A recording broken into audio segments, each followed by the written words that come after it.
works in movement is totally the other way around. So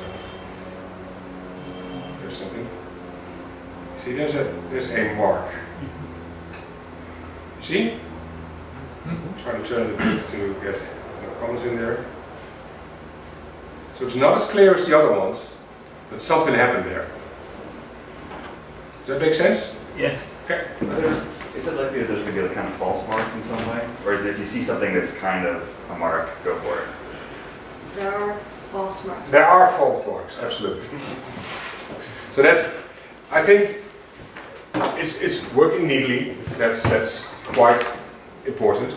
But interpreting marks is basically the name of the game. And of course, you can use not the correct tension and break or not give marks. Because you'll see that the more force you give it, the easier you'll mark. And the easier your key will break. Your key will break. And of course, if you keep on wiggling your key, it won't break at first, but if you keep on doing that, because you need God knows how many steps to actually get a working key, that metal will torque and get less force, and then it will break. So it's a balancing act. You want to have perfect marks and be done soon, but cool, good option. But then you have to make sure that you're done soon, otherwise it'll break. So that's the problem, and we will do that in real life. So we had 1, 3, and 4. Normally I use a workbench so I get everything organized.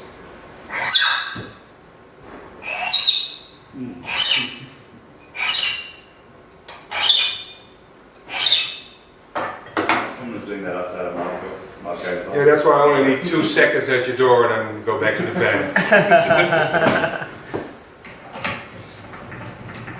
It's also, I normally use a rubber mat to push a key on. That hugely dampens the noise.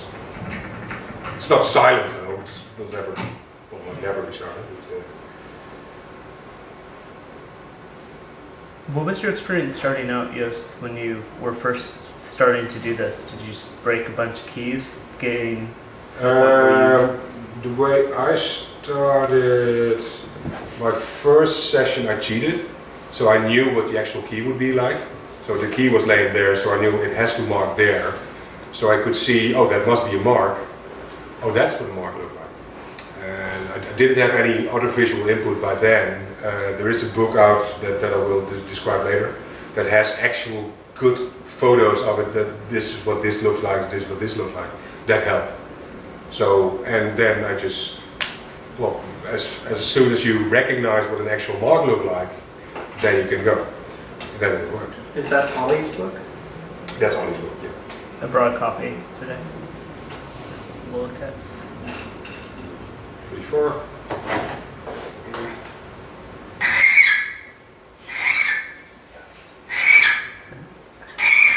Imagine being in a room with 40 guys and it's 3, 2, 1, go.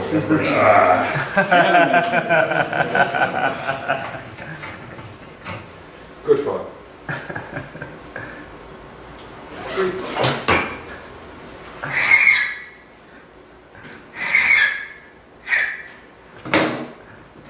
An intense room too. It's here also, right? Yeah. Do you prefer the half moon file over the Pippin file? This is a round. Oh, you've got a round. I have a round file. Yeah. I prefer a round file, but that's just me. I can see a Pippin file, which is basically drop shaped, be useful because you can make every shape in the world that you can think of. But I don't want every shape in the world, I just want round. That's what I'm doing. The fun part about the half rounds is that you have a flat side, so you can start off quite easily putting your hardened material off the lock, and well, basically you can do anything. And they're quite cheaper than the round ones.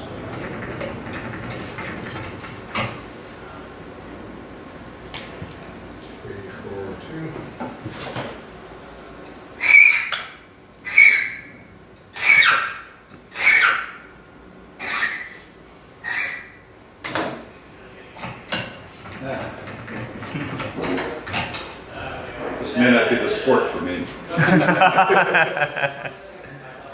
You don't need audio feedback. You could put headsets on. So. Yeah. I don't think that'll help. Get one of those big steel gauntlets with the built-in fingernails. Practice on your chalkboard. You can put talc on your files. It'll. I'm sorry. You can put talcum powder on your files. It usually doesn't echo quite this much. Yeah, this so room is especially. It's amplifying that. Yeah. It's his stroke and his force that's making the whistling.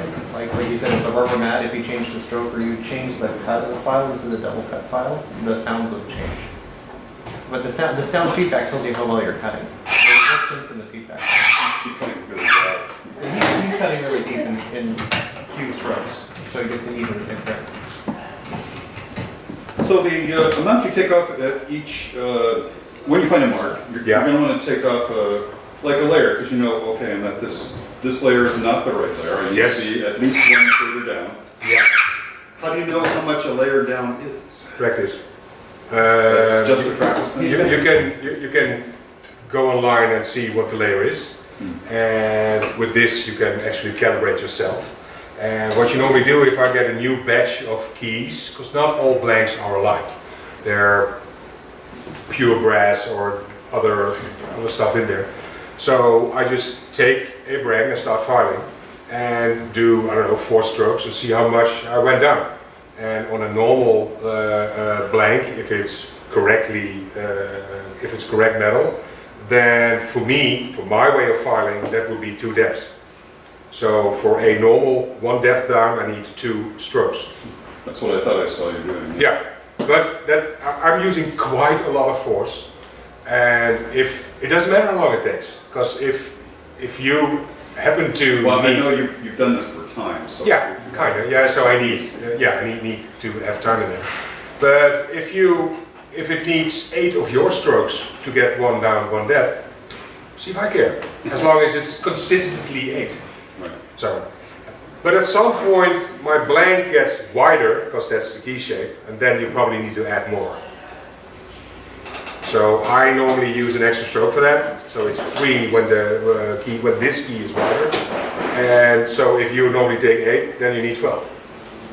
So that's basically how.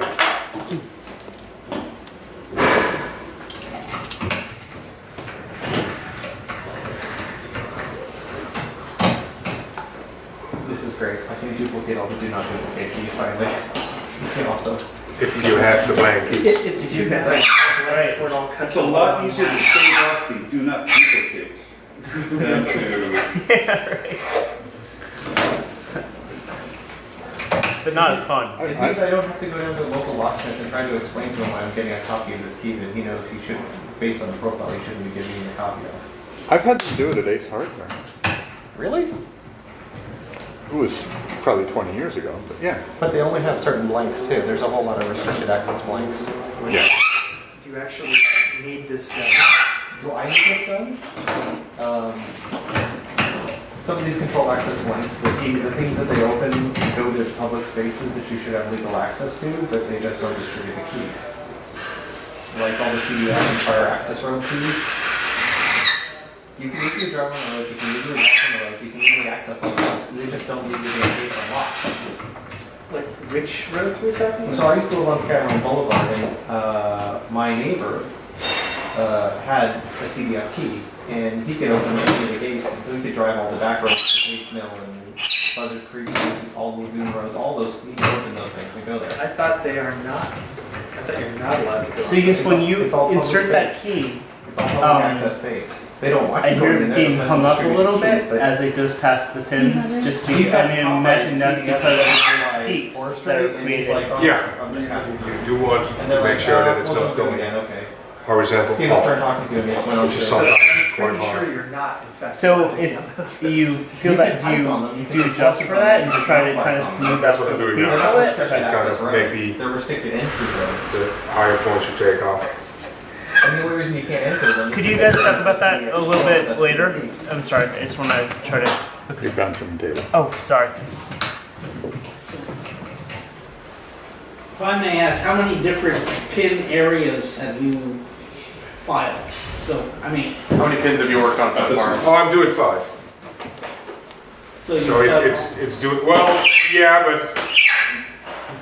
if a pin starts marking, if it's a bit more down, then another pin might start marking and then this one again. So it's not as clear cut as on the schedule, as on the slide. So it's not like I'm doing 2, oh it's done. Ideally that's a yes, but that's not what's happening here. Oh, yeah, no, but I was just wondering how many you're doing at one time to keep it straight. Well, Or you just do it every time you put it in, anything that has a mark, you take it down? that's correct, yeah. And it's an open line. Hey. And so when you were filing also, you're not holding the file perpendicular to the key? Well, I am kind of, because Kind of, it's that's the idea. Okay. Because if you're not, then it might open, but only one way. Mhm.